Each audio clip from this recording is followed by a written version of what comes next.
Perkenalkan, kami dari kelompok 5. Di sini kami akan menjelaskan tentang komponen-komponen yang ada di dalam komputer. Sebelum kami menjelaskan tentang komponen-komponen yang ada di dalam komputer, di sini kami akan memperkenalkan diri terlebih dahulu. Nama saya Muhammad Hasbi Asbullah. Nama saya Selina Piani. Nama saya Akbar Maulana. Nama saya Jiron Firmansyah. Selamat menyaksikan.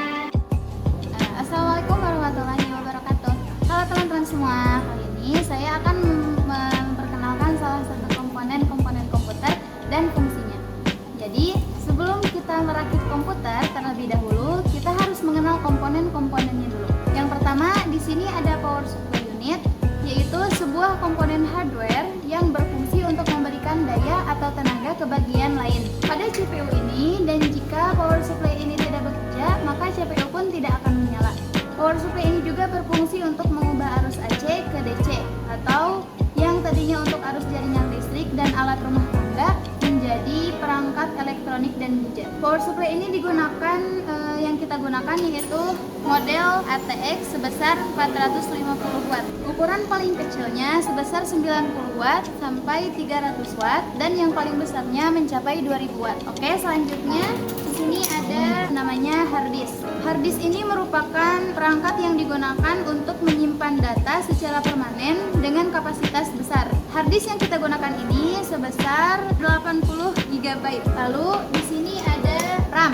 Nah, RAM juga mempunyai jenis seperti DRAM atau dynamic RAM, static RAM, dan DDR. Fungsi RAM ini yaitu untuk menyimpan data sementara, meningkatkan kecepatan dan kinerja kerja, dan membantu sistem operasi. Selanjutnya di sini ada motherboard. Motherboard ini dengan prosesor yang dilengkapi dengan papan sirkuit utama yang menghubungkan semua komponen komputer seperti CPU, RAM, hard disk, dan lain-lain. Yang pertama di sini ada heatsink dan kipas pendingin. Ini fungsinya untuk membantu menyerap panas dan membuang panas dari CPU supaya tetap dingin, dan di dalamnya ada soket CPU dan soket prosesor juga. Lalu selanjutnya di sini ada port audio. Port audio itu fungsinya untuk menyambungkan speaker dan HP. Lalu di sini ada port LAN, fungsinya untuk perangkat atau untuk koneksi internet jaringan kabel, dan ini ada port USB, itu untuk menyambungkan flash disk atau USB, dan seterusnya. Lalu di sini ada port VGA. Ini bisa digunakan untuk port VGA, DVI, dan HDMI. Itu gunanya untuk mengoutput tampilan ke monitor. Selanjutnya di sini ada CMOS. CMOS merupakan sebuah baterai kecil, yaitu yang berfungsi untuk mensuplai power sebuah memori dan untuk menyimpan settingan konfigurasi komputer seperti tanggal, waktu, dan lain-lain. Lalu di sini ada port SATA. Port SATA fungsinya untuk menghubungkan perangkat seperti hardware untuk menyimpan data di komputer. Di sini ada, lalu di sini fungsinya untuk menyambungkan keyboard dan mouse. Di sini ada kapasitor yang berfungsi untuk menyimpan energi sementara dan menyaring sinyal dan menstabilkan tegangan. Lalu ini ada penyimpanan RAM atau port RAM. Ini ada port VGA. Port VGA fungsinya kalau misalkan sambungan VGA yang pertama mati, ini mati, maka bisa disambungkan ke port VGA yang ini. Oke, sampai di situ. Ini adalah motherboard. Fungsi utama motherboard adalah sebagai distributor daya dan penghubung segala jenis komponen komputer sehingga mereka dapat berkomunikasi satu sama lain. Jika dirinci secara lebih detail, berikut fungsi motherboard yaitu memindahkan data antar komponen dan mengirimkan perintah dari CPU ke komponen lain. Yang kedua, PGA. PGA adalah video graphic array atau kartu grafis, memiliki beberapa fungsi, diantaranya satu, menerjemahkan sinyal digital dari komputer menjadi tampilan grafis pada layar monitor. Yang kedua, menampilkan visual dengan kualitas tinggi seperti tingkat ketajaman, kehalusan, dan realisme. Yang ketiga, RAM. RAM adalah Random Access Memory. RAM adalah perangkat keras yang berfungsi untuk menyimpan data sementara yang dibutuhkan perangkat saat beroperasi. RAM memiliki beberapa fungsi, diantaranya satu, menyimpan data program aplikasi dan data sistem yang harus berubah-ubah. Yang kedua, membantu mempercepat pemrosesan data. Yang ketiga, mendukung multitasking, yaitu menjalankan beberapa aplikasi sekaligus. Yang keempat, power supply. Power supply adalah perangkat keras yang berfungsi untuk mengubah arus listrik dari sumber daya menjadi tegangan, frekuensi, dan arus yang sesuai untuk memasok daya ke perangkat listrik. Power supply memiliki beberapa fungsi, di antaranya 1. Mengubah tegangan, yang kedua mengubah daya, 3. Mengatur daya bagi tegangan output, 4. Mengubah arus dari tegangan listrik supaya tidak melebihi batas maksimal pada sebuah perangkat. Yang kelima, hard disk. Hard disk memiliki beberapa fungsi, diantaranya menyimpan data hard disk. Hard disk berfungsi sebagai tempat menyimpan data permanen seperti dokumen, file, dan aplikasi. Data yang disimpan di hard disk tidak akan hilang meskipun komputer dimatikan. Ini adalah motherboard. Fungsi utama motherboard adalah sebagai distributor daya dan penghubung segala jenis komponen komputer, sehingga mereka dapat berkomunikasi satu sama lain. Jika dirinci secara lebih detail, fungsi motherboard memindahkan data antar komponen, mengirimkan perintah dari CPU dan ke komponen lain.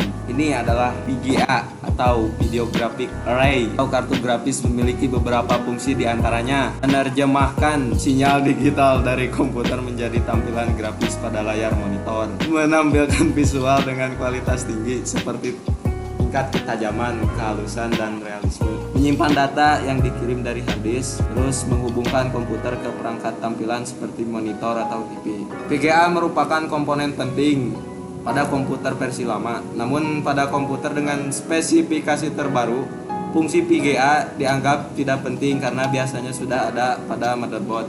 RAM atau Random Access Memory adalah perangkat keras yang berfungsi untuk menyimpan data sementara yang dibutuhkan perangkat saat beroperasi. RAM memiliki beberapa fungsi, diantaranya menyimpan data program aplikasi dan data sistem yang terus berubah-ubah, membantu mempercepat pemrosesan data, mendukung multitasking yaitu menjalankan beberapa aplikasi sekaligus, terus menyediakan ruang kerja sementara bagi prosesor untuk memproses data. RAM bersifat sementara, artinya data akan tersimpan selama perangkat menyala dan akan hilang saat perangkat dimatikan. Saat perangkat dihidupkan, OS dan file lainnya dimuat ulang oleh RAM melalui HDD atau SSD. RAM memiliki kecepatan akses yang jauh lebih cepat daripada penyimpanan sekunder seperti hard drive. Kecepatan RAM diukur dalam nanodetik. Semakin besar RAM dalam suatu perangkat, maka semakin bagus pula perangkat tersebut menangani banyak permintaan secara simultan. Power supply adalah perangkat keras yang berfungsi untuk mengubah arus listrik dari sumber daya menjadi tegangan, frekuensi, dan arus yang sesuai untuk memasok daya perangkat listrik. Power supply memiliki beberapa fungsi, diantaranya mengubah tegangan, mengubah daya, mengatur daya bagi tegangan output, membuat daya cadangan berupa baterai, menjaga konsistensi dan kestabilan arus listrik. Power supply sangat penting bagi komputer dan beberapa perangkat elektronik, dan jika mengalami masalah, perangkat tersebut tidak akan berfungsi normal. Ada berbagai jenis power supply yang digunakan dalam industri dan elektronik, masing-masing dengan karakteristik dan kegunaan yang berbeda. Hard disk memiliki beberapa fungsi, diantaranya menyimpan data sebagai tempat menyimpan data permanen seperti dokumen, file, dan aplikasi. Fungsi lainnya menginstal sistem operasi OS. Hard disk dibutuhkan untuk menginstal OS seperti Windows agar komputer dapat berfungsi. Hard disk merupakan perangkat keras yang terdiri dari cakram magnetik yang bergerak secara mekanis. Ukuran hard disk dinyatakan dalam byte, misalnya 160 GB atau 160 miliar byte. Ada beberapa jenis hard disk, diantaranya hard disk drive, HDD, solid state drive, SSD, dan M2 SSD. Setiap jenis hard disk memiliki kecepatan transfer data yang berbeda-beda. Akan menjelaskan tentang power supply. Power supply ini berfungsi untuk mengubah dari AC ke DC. Power supply ini tuh sangat penting untuk menghidupkan komputer. Di sini yang kedua itu ada RAM. RAM ini tuh singkatan dari Random Access Memory. Fungsinya untuk menyimpan data sementara yang dibutuhkan perangkat untuk mengoperasikan komputer. Ada beberapa varian dari RAM ini tuh. Yang paling kecil itu ukurannya 512 MB sampai 16 GB. Untuk DDR-nya ini juga ada dari DDR1 sampai yang terbaru itu DDR5. Hard disk ini tuh adalah perangkat keras yang berfungsi untuk menyimpan data komputer secara permanen. VGA ini itu singkatannya adalah Video Graphic Array. Fungsinya itu untuk menjernihkan tampilan yang ada di layar. Fungsi lain dari VGA ini itu untuk menampilkan virtual dengan kualitas tinggi seperti tingkat ketajaman, kehalusan dan realisme. Dan yang paling utama di sini itu ada motherboard. Motherboard ini tuh fungsinya sebagai distributor daya dan menghubungkan segala jenis komponen-komponen sehingga dapat berkomunikasi satu sama lain. Tidak ada motherboard, tidak akan jalan. Dan di sini juga ada beberapa port yang ada di motherboard. Yang pertama ada port PGA, ada port RAM juga, dan yang paling utama di sini itu ada port untuk prosesor. Di sini kebetulan prosesornya sudah dimasukkan. Yang kipas ini tuh fungsinya untuk fan cooler, untuk mendinginkan dari prosesor. Kalau misalkan tidak ada prosesor, tidak akan jalan sebuah operating system, khususnya komputer. Mungkin sampai di sini penjelasan yang kita sampaikan. Semoga apa yang